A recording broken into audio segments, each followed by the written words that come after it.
तुम्ही तुम्ही धीर धरा. देवाच्या मनात असं काही होतं हे कुणालाच ठाऊक नव्हतं. पण काही असलं तरी आपल्याला पुढे जायलाच हवं ना. तुम्ही अशा खचू नका. तुम्हीच अशा खचलात तर काकांनी काय करायचं, राजननी कुणाकडे बघायचं. तुम्ही स्वतःला सांभाळत आहे.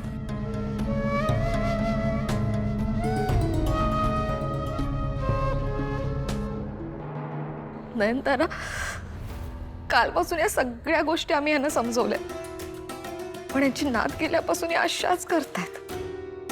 ना हसतायत, ना बोलतायत, ना रडतायत. आई, सुगंधा, तू आईना खोलीत घेऊन जा. नाही बघ होते हे सगळं.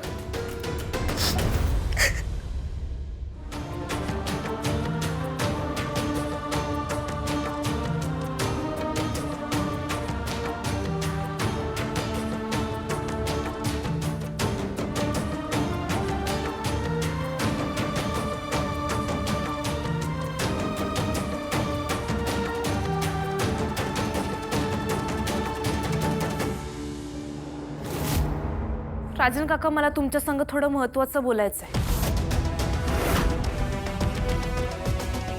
तेच म्हटलं, ती गावच्या बाजून आली कशी काय नाही, इथं यायलाच पाहिजे. ही आली म्हणजे नक्की आता काहीतरी ड्रामा कर.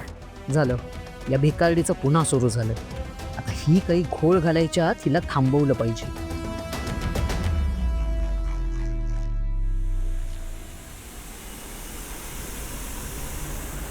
काय काय काय चाललंय तुझं? अरे काही डोकं बिकं काही आहे का? जरा तरी शहाणपणाने वागशील का? ती वेळ काय, प्रसंग काय, आणि तू काय बोलतेस? आजी, एक मिनिट बोलू दे तिला. रिश्ता काय?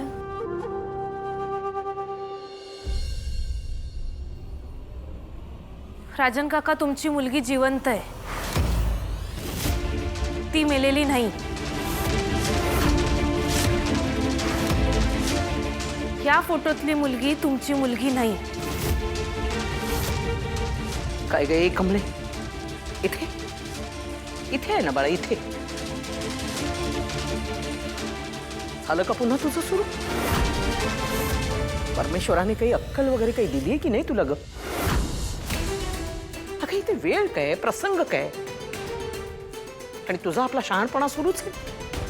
इथे आमच्या घरातली मोठी मुलगी गेली, जे काही झालंय ते सगळं आमच्या डोळ्यासमोर घडलेले. आता उगाच खोट्या आशा दाखवून राजन आणि वहिनी समोर स्वतःचा मोठेपणा मिरवू नकोस. निघेतून निघ म्हणते मी तुला. राजन काका, मी खरंच सांगायलो, ही तुमची मुलगी नाही, आणि हिचा अंत्यविधी करायचा अधिकार आपल्याला कुणालाच नाही. तो अधिकार फक्त तिच्या खऱ्या आई वडिलांचा आहे. ए कमळी, काही काय बोलतेस ग? तू राजनच्या इमोशन्स बरोबर कशी खेळू शकतेस? त्याच्या समोरच बोलतेस की ही मुलगी त्याची नाही म्हणून. अगं जनाची नाही तर मनाची ते लाज राख ग. ही मुलगी राजनचीच आहे, कळलं? काका, मी खरंच सांगायलोय. हो, ही माझी मैत्रीण आदिती आहे. आपल्याच कॉलेजमध्ये हिने ऍडमिशन घेतलं होतं जर्मन कोर्स शिकायला. मी, बंड्या, निंगी, ऋषी सर आम्ही सगळे भेटलो हिला. आम्ही बोललो हिच्या संग. हो राजन काका, अहो मीच या मुलीची ऍडमिशन करून दिली. मी तिचे डॉक्युमेंट्स पण बघितले. काका, आम्ही कॅन्टीन मध्ये एकत्र बसलोय, मजा केली आहे. तिच्या आई वडिलांबद्दल तिने आम्हाला सगळं सांगितलंय. किती खोटं बोलशील ग? हद्द झाली बाई तुझ्या पुढे. तुला इथून जा म्हणून सांगितलं ना, जा. अगं निघ ना. नाही, अशी निघायची नाहीस तू. तुला ना हाताला धरूनच बाहेर काढावं लागेल. Watchman, watchman. आजी, हिला बाहेर काढायची गरज नाहीये, कारण ती बोलतेय ना ते सगळं खरं आहे. मुद्दाम खोटं बोलणाऱ्यातली मुलगी नाहीये ती. माझा पूर्ण विश्वास आहे तिच्यावर आणि मी त्या मुलीला भेटलोय म्हणून बोलतोय.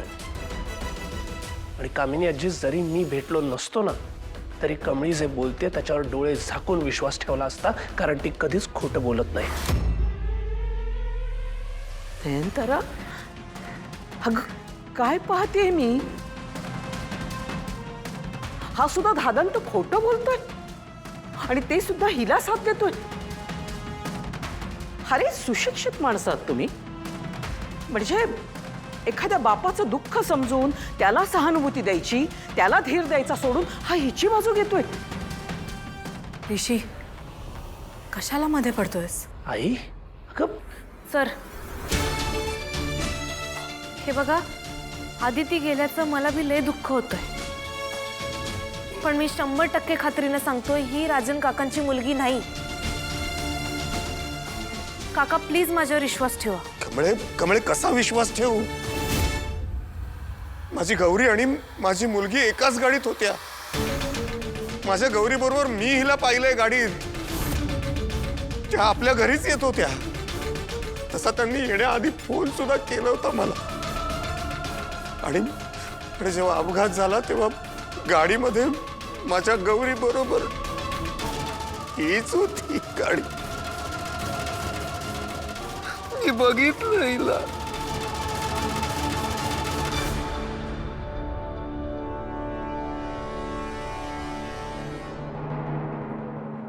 अहो, तुम्ही इथे कशा काय झोपल्या? आणि तुमच्या डोक्याला लागलंय? काय झालं? माझी एसटी चुकली आहो. हा, मी एसटीच्या मागे एसटी पकडायला धावत होतो ना, तेव्हा तोल गेला आणि पडलो, आणि तेव्हा इथं लागलं डोक्याला. आता पुढची एसटी केव्हा असेल?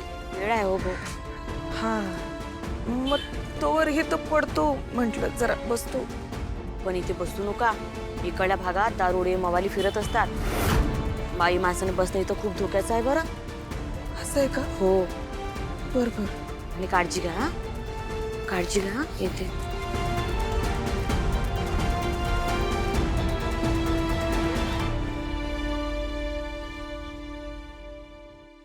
राजन काका प्लीज माझं म्हणणं एकदा ऐकून घ्या. मी खरंच सांगायलोय, ही तुमची मुलगी नाही, ही आदिती आहे. आणि माझ्याकडे त्याचा पुरावा बी आहे.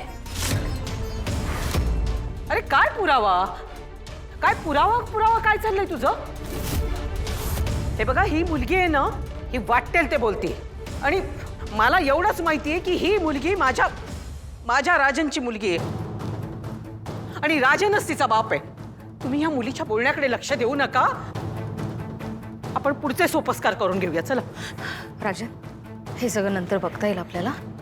आपण अंत्यविधी करून घेऊया, ते सगळ्यात जास्त महत्वाचं आहे. हो, मलाही हेच योग्य वाटतंय. काय आहे, विधी आटोपल्या तर अन्नपूर्णा ताईंना सुद्धा सावरायला जरा वेळ मिळेल. अगदी बरोबर, अगदी बरोबर. नयनतारा, तुम्ही अगदी बरोबर बोलताय. चला चला. आणि बिचारा माझा राजन, त्यांनी त्याचं तर डोकंच ठिकाणावर नाहीये. तो अशा अवस्थेमध्ये काय निर्णय घेणार आहे? निर्णय तर खरं आपणच घ्यायला हवेत. चल चल उठ.